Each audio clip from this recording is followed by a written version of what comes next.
Hello everyone, जो भी बच्चा क्लास 9 से 10th में आया है ये वीडियो उन बच्चों के लिए है। ठीक है दोस्तों, तो देखो सबसे पहली बात तो आप 9 से कहाँ आए हो, 10th में आए हो, तो इसका मतलब ये है कि सबसे पहले आपके अंदर क्या नहीं होना चाहिए, फियर, यानी कि डर नहीं होना चाहिए। क्योंकि बहुत से लोग आपको इस नेगेटिविटी से भर देते हैं, भैया 10th आ गया है, ये हो गया है, वो हो गया, कुछ नहीं, नो डर, बिल्कुल फियर नहीं होना चाहिए। क्या नहीं होना चाहिए?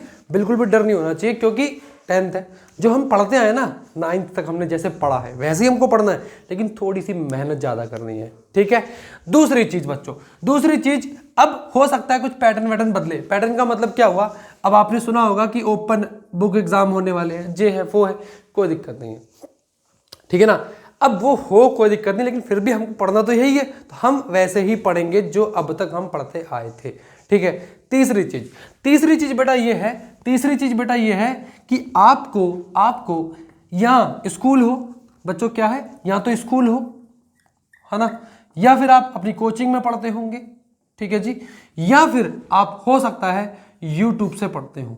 ठीक है बेटा, इन तीन जगह में से किसी एक जगह पे बहुत ध्यान से पढ़ लेना, बहुत ध्यान से। चाहे स्कूल में पढ़ो बहुत ध्यान से पढ़ना, कोचिंग में पढ़ो बहुत ध्यान से पढ़ना, या फिर यूट्यूब से पढ़ो, किन्हीं एक में से, इन तीनों में से किन्हीं एक में बहुत ध्यान से पढ़ना है। ठीक है।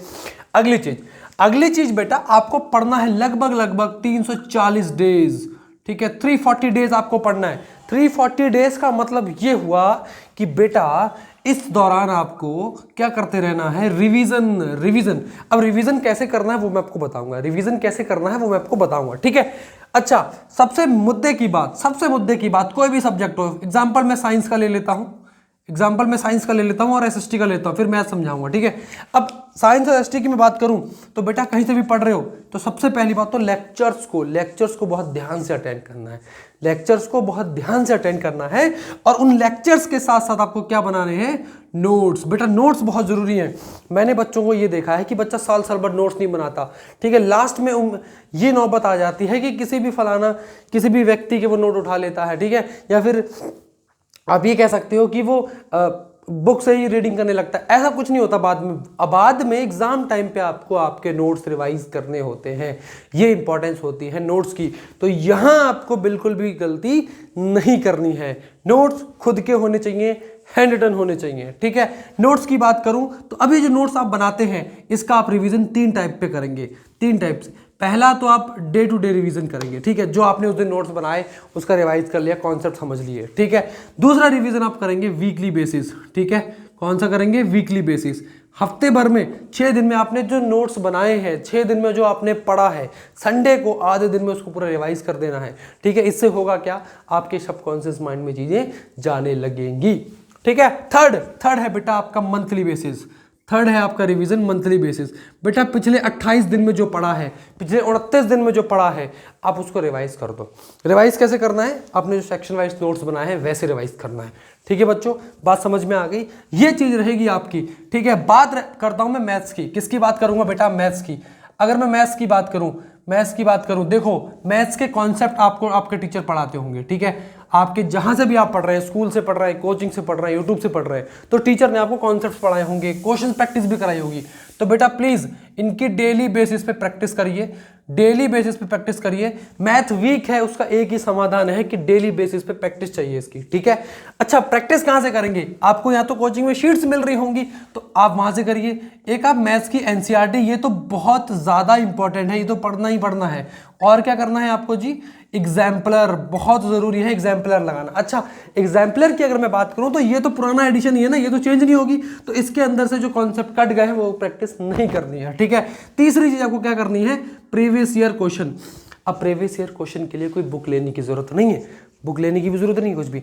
आप जाइए सीबीएसई की वेबसाइट खोलिए, उसके अंदर से आपको सारे ईयर वाइज पेपर मिलेंगे, उन्हें लगाइए। ठीक है, या फिर सेक्शनल वाइज आपको मिल सकते हैं, वो लगाइए। ठीक है जी, ये 3 किताबें बहुत अच्छे से, मतलब ये 3 चीजें, एनसीईआरटी, एग्जाम्पलर, पीवाईक्यू। बेटा इसके अलावा ना रेफरेंस बुक भी लगाने की जरूरत नहीं होती जब आप ये कर लेते हो। ठीक है, बहुत अच्छे तरीके से। ठीक है, ये रहा आपका मैथ्स का, ये रहा साइंस का। तो रिवीजन है ना, सबसे पहली बात रिवीजन बहुत जरूरी है। अच्छा, रिवीजन से पहले देखो, सबसे पहली चीज आपने कॉन्सेप्ट पढ़ने के बाद में आपके जो नोट्स है ना, कहाँ गए नोट्स, है ना भाई, नोट्स कहाँ गए, ये रहे नोट्स। तो नोट्स की अगर बात करो, नोट्स बहुत जरूरी है, नोट्स का रिवीजन, और 3 बेसिस पे रिवीजन। क्या बोला मैंने, नोट्स बनाने बहुत जरूरी है, दूसरा रिवीजन 3 बेसिस पे, डे, वीकली और मंथली बेसिस पे रिवीजन। उसके बाद आपको मैथ्स के लिए प्रैक्टिस करनी है, सोर्स बता दी मैंने आपको, ये चीजें। इससे होगा क्या, इससे होगा क्या बेटा, इससे आप करना सीखोगे मेहनत। मेहनत का मतलब होता है हार्ड वर्क।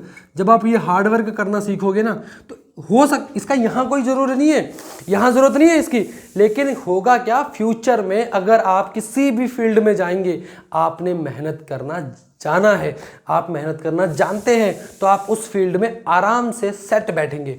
समझ में आ गई, ये होती है प्रोसेस। तो इसे कहते हैं ट्रस्ट द प्रोसेस, है ना, ट्रस्ट द प्रोसेस बेटा, ये बहुत जरूरी होती है, ट्रस्ट करना, प्रोसेस पे ट्रस्ट करना। क्योंकि देखो फल तो मिलेगा, लेकिन अगर आपने प्रोसेस करी होगी, बहुत बेहतरीन तरीके से करी होगी, तब जाके आपको फल मिलेगा, जरूर मिलेगा। आज नहीं कल मिलेगा, कल नहीं परसों मिलेगा, लेकिन जरूर मिलेगा। ठीक है, बात समझ में आई कि नहीं आई? आप बोलेंगे यस सर, हमको अच्छे समझ में आ गई। ठीक है, तो जरूर देखिएगा, है ना, ये सारी चीजें आपको ध्यान में रखनी है। 10th में डरना बिल्कुल नहीं है और मेहनत करनी है। ठीक है बच्चों, थैंक यू सो मच। मिलते हैं अपने मैथ्स के वीडियोस के साथ और केमिस्ट्री के वीडियोस के साथ।